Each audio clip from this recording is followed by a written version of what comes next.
invites Netanyahu to speak to Congress. The Jerusalem Post interviews Tzipi Livni.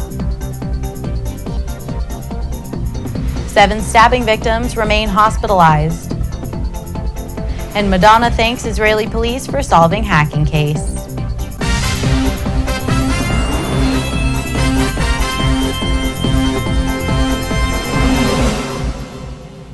Shalom and welcome to the Jerusalem Post News. Here are your headlines for Thursday, January 22nd. U.S. House of Representatives Speaker John Boehner on Wednesday invited Prime Minister Benjamin Netanyahu to address Congress next month. Boehner invited Netanyahu to speak about the threat of radical Islam and Iran.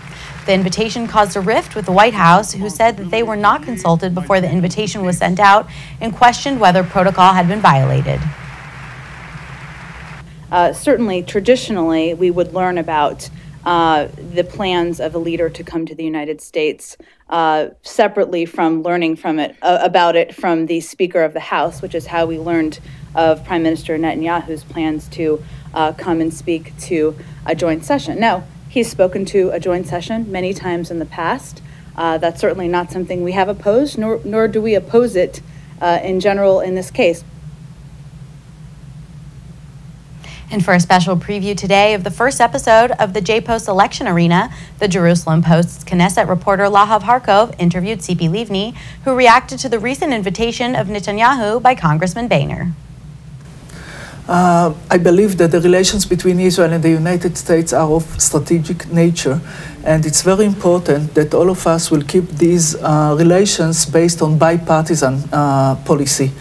And sometimes it looks that Netanyahu is not keeping this as a bipartisan, but since the relations are based on values and real friendship and also interest, so I hope that it would not affect the relations in the future. You can watch the full episode of the interview at jpost.com.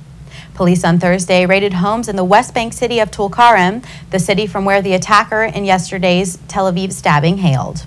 During initial questioning, the attacker said that he had purchased the knife he used in the attack in Tulkarem and said that he had been driven by last summer's conflict in Gaza, unrest on the Temple Mount, and by watching extremist Islamist content.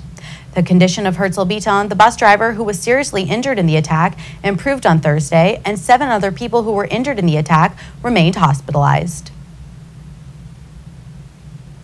Madonna on Thursday thanked Israeli law enforcement for helping to apprehend the Tel Aviv-based hacker who broke into her computer system and leaked unreleased music onto the internet. The Israel Police Special Investigation Unit, Lahav 433, arrested a 38-year-old Tel Aviv resident on suspicion of hacking the computers of several musical artists, including Madonna, and stealing unreleased music to sell online. In December, a slew of demos from Madonna's album in progress, Rebel Heart, leaked online, forcing the superstar to release 6 tracks and move up the release date of the album, which was due to come out in March.